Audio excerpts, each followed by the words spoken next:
¿Cómo analiza usted, líder, teniendo en cuenta esas relaciones que se vienen dando en el gobierno de Gustavo Petro con el gobierno de Nicolás Maduro, pero que también se ha metido por la mitad de esas relaciones el gobierno de Estados Unidos? Incluso el jefe de Estado de los Estados Unidos estuvo haciendo una visita allá en el país de Venezuela. Entonces, ¿cómo analiza usted como líder, como presidente interino de este país hermano, la situación entre Colombia, Venezuela, también Estados Unidos, Venezuela?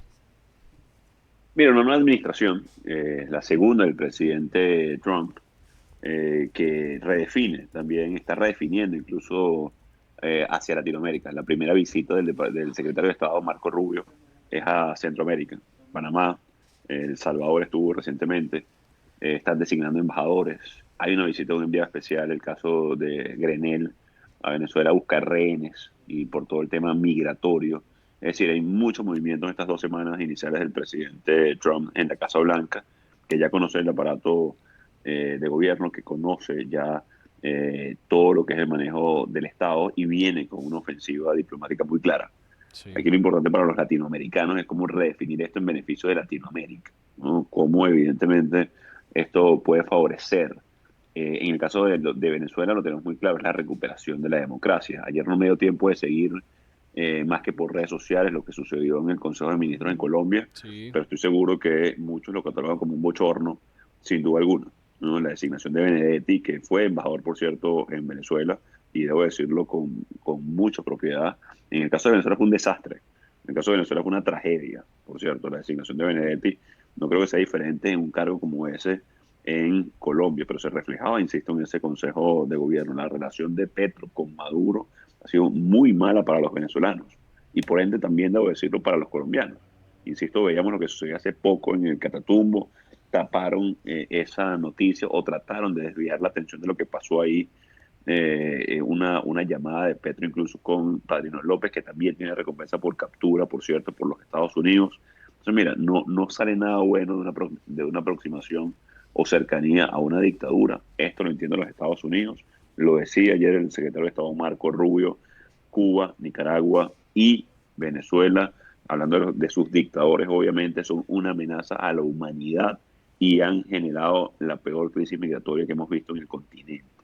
Es decir, hay una definición muy clara por parte de quien ejecuta la política internacional de parte de los Estados Unidos, y para nosotros, insisto, una nueva administración tiene que ser una aproximación nueva también, tiene que ser una oportunidad para Latinoamérica, no solamente para Venezuela. Se lo decía, de cada Venezuela, sencillo, recuperación de la democracia. Hay que hacer que ejerza su mandato Edmundo González Urrutia y vamos a pedir apoyo para eso. Ahora, cuando vinculas también a Colombia, sin duda alguna es una oportunidad y tiene que serlo para poder desarrollar una agenda que recupere, por ejemplo, insisto, la balanza comercial, porque es Sí. que no solamente destruyó empleos en Venezuela, era 6.000 millones de dólares al año. Hoy no llega ni siquiera a 100. Eso destruyó empleos en Venezuela, por supuesto, pero también en Colombia. O sea, la presencia de una dictadura en Venezuela hace mucho daño al continente, y la relación Colombo-Venezuela, históricamente hermandad, históricamente muy activa en nuestra frontera, por cierto, tiene que sin duda mejorar. Y es lamentable que, mire, lo hablaba con algunos amigos colombianos hace unos días, en un momento que Colombia ha venido creciendo, más allá de lo que ha sido la presidencia de Gustavo Petro, pero que ha venido mejorando incluso su imagen, marca, por decirlo de alguna manera, ante el mundo, luego de superar la crisis del tema narcotráfico, que si bien sigue siendo un flagelo y siguen combatiendo esto, bueno, es lamentable que Venezuela haya decaído tanto. Yo me imagino una Colombia y una Venezuela creciendo en conjunto, una Venezuela y una Colombia estabilizándose mutuamente, que son 40 millones más, entre 50 ya, más 30 millones, en 80 millones de almas, empujando economías en Latinoamérica, produciendo, estabilizándose, y eso es lo que tenemos que nosotros apuntar en el corto plazo cuando hablamos de Latinoamérica, y por supuesto una nueva presidencia en Estados Unidos. Señor Guaidó, buenos días, le saluda María Andrea Otero. Yo le consulto, usted tuvo una notoria representatividad como un líder opositor en Venezuela, fue presidente de la Asamblea, luego se posesiona entonces como un gobierno interino, pero rápidamente también decae porque pues no se logran, digamos, esos objetivos sustantivos de su gobierno interino, que era garantizar unas elecciones libres y también que se generara un gobierno de transición. Vemos que ahora entonces esta imagen de María Corina Machado con Edmundo González, a quien se le desconoce ese voto también electoral, que las actas pues ya son visibles ante el mundo, pero vemos entonces que esa oposición se ha ido resquebrajando, se ha ido rompiendo, parece que no hay fuerza, porque con usted podemos nombrar a Leopoldo López, Enrique Capriles, María Corina Machado, Edmundo González, Juan Guaidó. ¿Qué pasa con esa oposición que al parecer se está desgastando? Y ahí sigue entonces Nicolás Maduro como ese presidente ilegítimo en Venezuela. Bueno, es una interesante y muy buena pregunta, debo decir, porque es un ciclo que ejerce la dictadura, y por eso es una dictadura. Tú hablabas de destacados líderes, todos, muchos de ellos perseguidos en el exilio, fueron presos políticos. El entorno de María Corina Machado se encuentra tras las rejas. Entonces, lo que estás comentando pues, precisamente es lo que pretende la dictadura y el manual que utilizan. Por cierto, no es un manual exclusivo en Venezuela. Cuando hablas con la disidencia de Nicaragua o de Cuba, o más allá en Bielorrusia, funciona igual. O sea, ¿qué hace en este momento la dictadura? Trata de aislar a María Corina Machado y a Edmundo González. Lo expulsa del país. Detiene y mete preso a todo su entorno. Busca un espacio, digamos, de, entre comillas, normalización, con, por ejemplo, Petro mandando a su embajador a la toma de posesión, si bien no va él. Lo mismo hace, por cierto, un país como Brasil, de manera muy lamentable. Entonces, lo que pretende la dictadura es normalizar su golpe de Estado. El 28 de julio en Venezuela no hubo ni siquiera un robo de elección. Sí. Maduro no podía enseñar un acta, ni siquiera un acta podía enseñar. Es decir, la prueba de la elección. Y no es que no las tuvieran, ellos controlan y dominan, por supuesto, el Consejo Nacional Electoral en Venezuela, o CNE por sus siglas. No lo hacen porque la prueba es su delito. Entonces, lo que no podemos permitir nosotros es que simplemente es que se desgastó la oposición, que ciertamente sufre un proceso de desgaste, pero no porque sea un proceso de la naturaleza, sino por la persecución, por la tortura, por la persecución. Entonces, aquí la gran pregunta es cómo salir de una dictadura en el siglo XXI que no tiene problemas en dar un golpe de Estado. Es tan grave lo que pasa que, mira, ni siquiera fue un robo de una elección, fue un golpe de Estado disfrazado de robo de elección.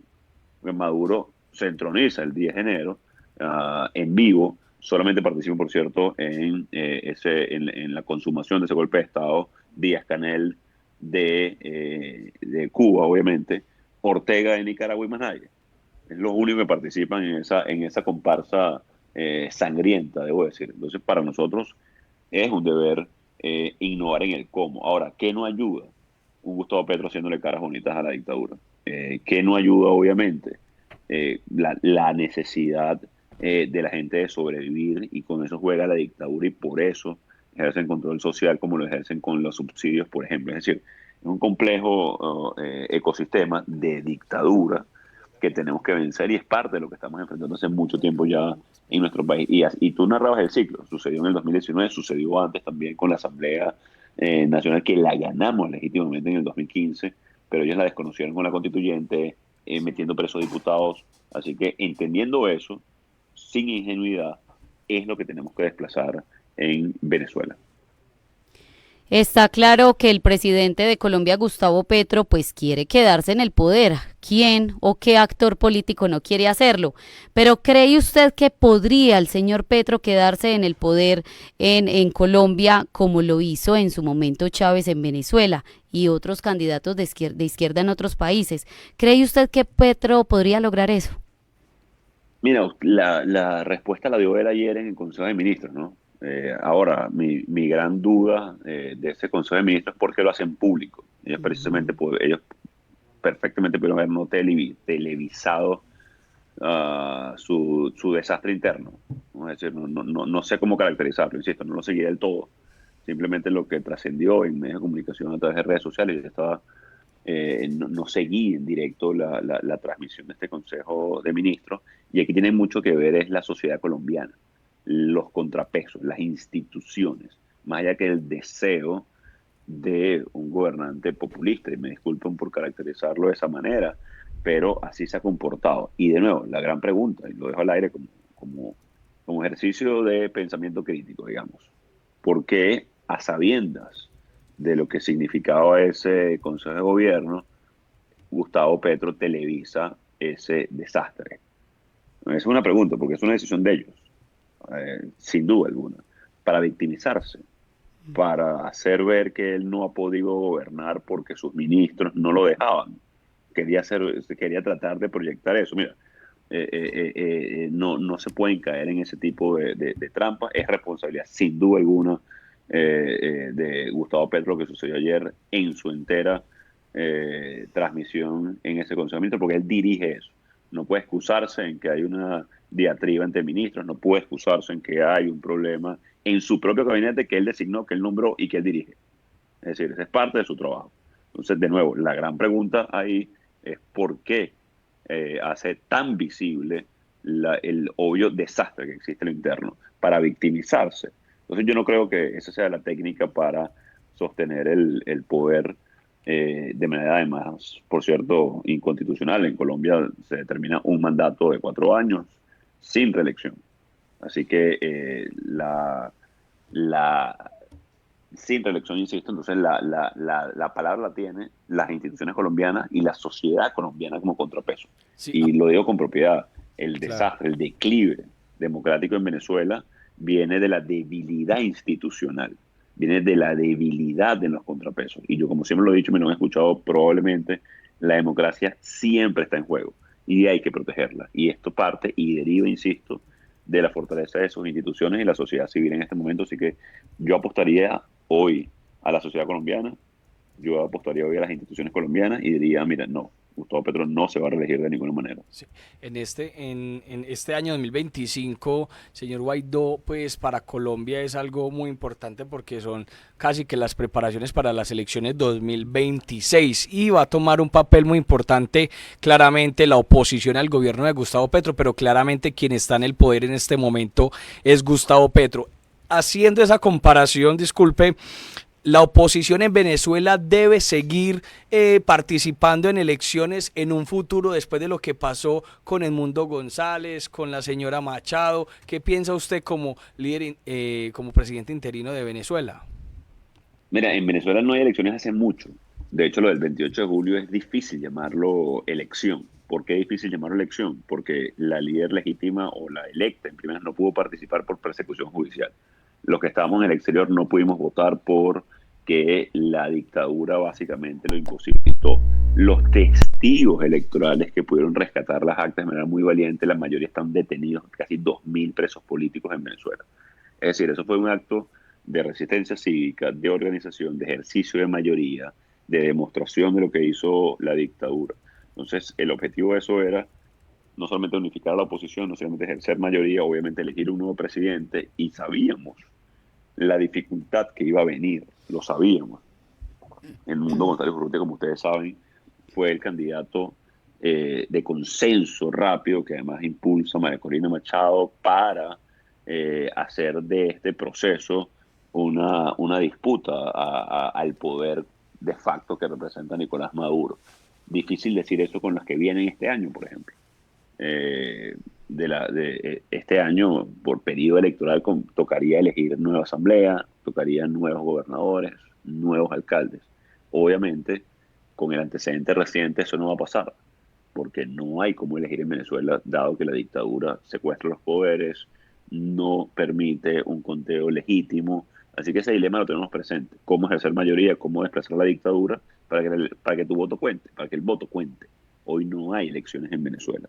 Hoy la dictadura hace propaganda incluso con esos procesos y da golpes de Estado si no le favorece el resultado como hizo el 28 de julio. Así que ese dilema lo estamos llevando en este momento en el país. Participar en esas condiciones no tiene ningún tipo de sentido, pero hay que mantener el ejercicio de mayoría y movilización. Así que es un dilema constante que tenemos cuando vivimos en dictadura, pero de nuevo, hoy no hay una elección y no va a haber una elección este año en Venezuela mientras siga secuestrado el poder como lo hace la dictadura. Señor Juan Guaidó, tal vez debimos haber iniciado esta entrevista hablando un poco de usted en qué está en este momento. Sí, ¿dónde está? Usted, bueno, ya no es el presidente interino de Venezuela, sin embargo sigue siendo una figura, un líder, una figura de líder de oposición. Tengo entendido que usted estaba dando unas clases, tal vez como un profesor invitado en una universidad en Estados Unidos, pero en los últimos días también ha sido objeto de críticas porque dicen que usted se está dando una vida de rico y famoso en Miami mientras Venezuela está en el declive. ¿Usted en qué está en este momento? ¿Qué está haciendo? ¿De qué está viviendo? Cuéntenos un poco de eso. Mira, te agradezco la pregunta, ¿no? Es muy, muy humana, ¿no? A veces se tienden a deshumanizar al líder político, a los que lideran esta parte. Y bueno, me tocó ver parte del exilio. Estoy como profesor invitado en una universidad en Estados Unidos, FIU. Fundamos hace algunos meses, 6 meses si no me equivoco, para ser preciso, el Laboratorio de Innovación en Democracia, que dirijo y fundé en esta universidad. No solamente trabajo y doy clases en esa universidad, también soy invitado en algunas otras universidades de Estados Unidos, consultoría, entre otras muchas cosas que trabajo y hago para no solamente vivir, sino para seguir adelante, sino para aportar a la causa, ¿no? Eso es parte de mi día a día, digamos, en los Estados Unidos, pero por supuesto en lo que me centro es en la recuperación de la democracia. De hecho el laboratorio que fundamos es el Democracy iLab, que el martes, por cierto, el Adam Smith Institute inaugura su corte de nuevos senior fellow invitados. Va a estar la presidenta Laura Chinchilla, va a estar el ex subsecretario del Tesoro de Donald Trump también como profesor invitado. Es decir, además estoy colaborando activamente, por supuesto, en las invitaciones en el centro, para seguir de nuevo aportando en lo que se centra el laboratorio que fundamos, que es la recuperación de la democracia. Y todo este ataque que se genera recientemente lo dirige Diosdado Cabello y el mismo Nicolás Maduro, que lo hacen a través de sus canales, lo hacen a través de sus portales, por ejemplo. Y es interesante analizarlo, ustedes que están en medios de comunicación, los que nos escuchan, cómo diferenciar lo que es propaganda, porque ya ni siquiera es un tema de fake news, es propaganda lo que hace la dictadura, cuando, bueno, la evidencia más grande es que estoy en los Estados Unidos, que estamos aquí no solamente trabajando y dando la cara, sino colaborando con un nuevo gobierno para lo que va a ser la recuperación de la democracia en Venezuela. Entonces, toda esta propaganda que dirige Maduro tiene varios ejecutores. Uno de ellos, y el más notorio, por ejemplo, es Alex Saab, que ustedes conocen bien en Colombia. Que ustedes, sus portales de comunicación están dirigidos en difamar a la alternativa democrática. Distinto, por cierto, del proceso que llevan los Estados Unidos, por ejemplo, con USAID, que también en Colombia ha sonado mucho esto. Sí. Bueno, es un proceso interno de auditoría que lleva Estados Unidos, que está muy bien, por cierto, que deben hacerlo, pero eso es muy distinto a lo que sucede en Venezuela, en Colombia y en algunos otros países con el apoyo de cooperación internacional.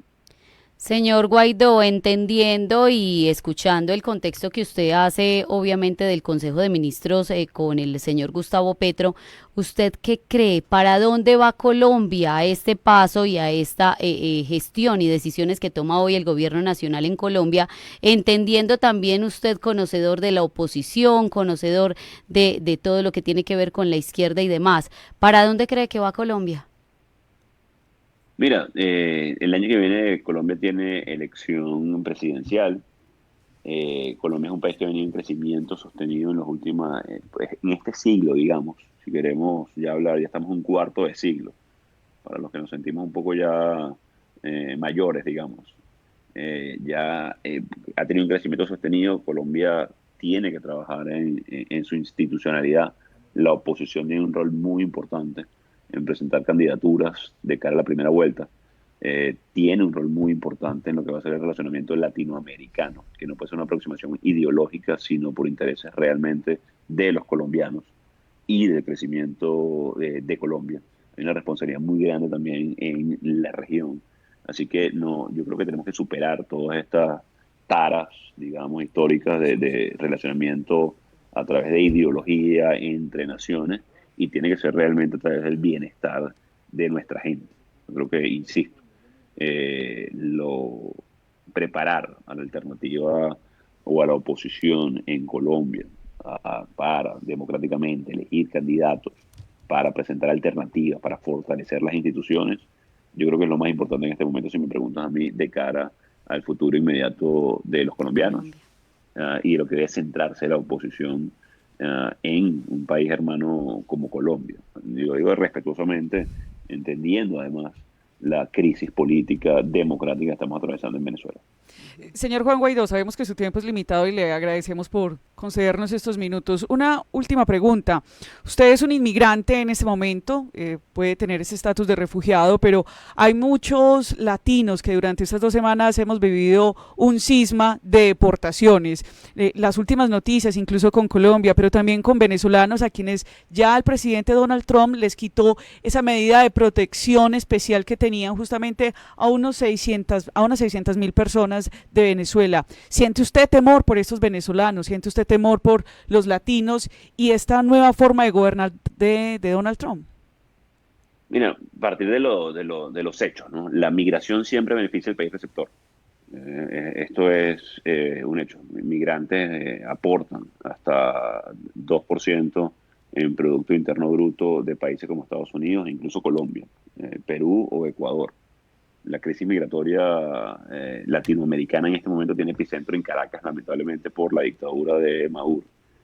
Siempre vamos a procurar la protección de los venezolanos vulnerables, estén donde estén. Un ciudadano venezolano es un ciudadano de pleno derecho, esté donde esté.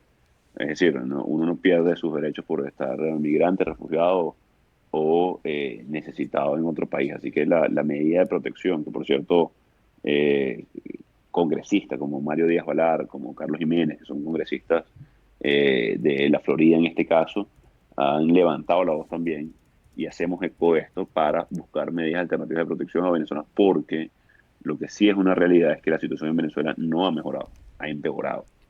Así que la protección de estos venezolanos migrantes, y por cierto, un ejemplo de esto fue el presidente Duque en su momento, que otorgó estatus a los venezolanos en Colombia. Creo que hay un ejemplo muy claro de cómo hacerlo, de una ruta. Sí es difícil hacerlo de un día a otro, sin duda, pero Estados Unidos puede buscar alternativas para proteger a estos venezolanos que hoy todavía en Venezuela, por supuesto, y por la razón que emigraron, no ha cambiado. Y esa es la razón de los estatus de protección temporales. Así que estamos abogando porque se revise la medida, porque existe un programa que proteja a los vulnerables.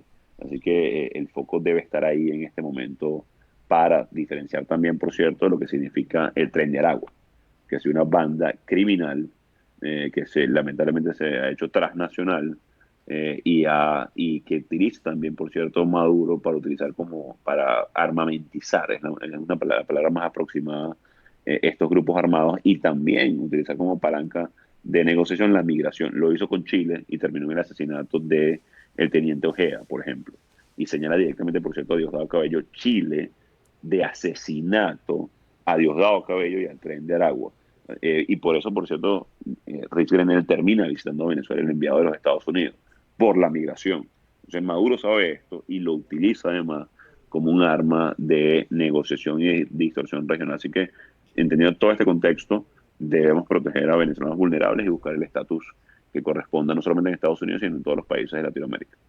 Él es Juan Guaidó, líder opositor de Venezuela, personaje del día hoy aquí en Antioquia Amanece. Señor Guaidó, muchísimas gracias por aceptar esta invitación, por haber estado en los micrófonos de Antioquia Amanece, y lo seguiremos consultando. Un feliz día para usted. Muchísimas gracias y gracias por el espacio. Dios los bendiga. Saludos.